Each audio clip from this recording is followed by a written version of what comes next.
Mommy! Daddy, come look at this! At Christmas time, there are two types of people. Some avoid gingerbread houses because, well, there's that. And then there are these show-offs. But the master of crafting houses built of cookies has to be the team who created an 18-meter-high gingerbread house in Texas in 2013. It was the largest gingerbread house ever built. Now that's a house I would live in. While gingerbread is closely associated with Christmas traditions, that hasn't always been the case. Where did this delicious treat come from? And what does it have to do with an Armenian monk, the Crusades, Queen Elizabeth I, and a Grimm tale?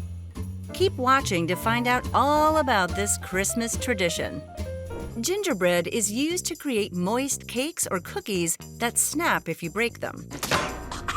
During the Christmas holiday season, many people make gingerbread people or houses. Ginger is a main ingredient, so that's not a surprise. And the cookies typically include cinnamon, nutmeg, and cloves. But unlike other cookies, the sweetener is honey or molasses instead of sugar. The first known recipe for gingerbread dates back to ancient Greece around 2400 BCE. This was soon after ginger arrived in Europe from its home in Asia. In 992 BCE, an Armenian monk introduced his tasty new gingery confection to bakers in France. Gingerbread became more widespread throughout Europe during the 11th century as Crusaders brought ginger back with them from the Middle East. They hired master bakers to create works of art from gingerbread. Great Britain's Queen Elizabeth I first had gingerbread men developed for diplomats and dignitaries visiting her court. Each gingerbread man was a unique portrait of the man receiving the gift. Very Martha Stewart of her. That's not a nice thing. Around the same time, Germans began creating gingerbread houses. By the 18th century, gingerbread cookies had come to America. They were so popular that politicians in Virginia used them to buy votes. Well, that's weird. How about that?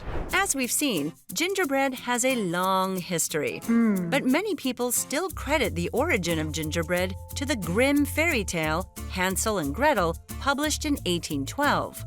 The story of two siblings who come across a house made of gingerbread and candy was an instant smash, and it helped to popularize the making of the sweet homes. But it's not just the gingerbread houses that predate the Grimm brothers' tale.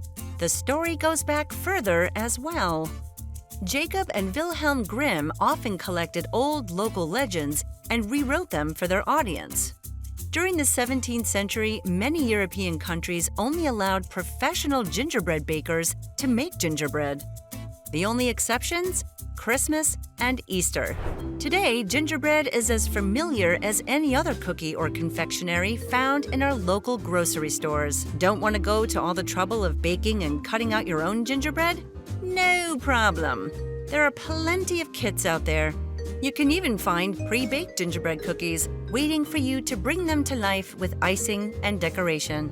The McCormick Company sells about 85,000 kilograms of ginger spice every year. That's enough to make 450 million gingerbread cookies. The record holder weighed around 651 kilograms.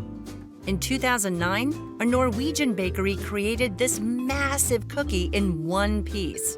I could have eaten it in one go. Okay, maybe not. I've always dreamed about walking through a life-size gingerbread house. Don't ask me why. I have issues. At the Ritz-Carlton in Tucson, Arizona, patrons can do just that.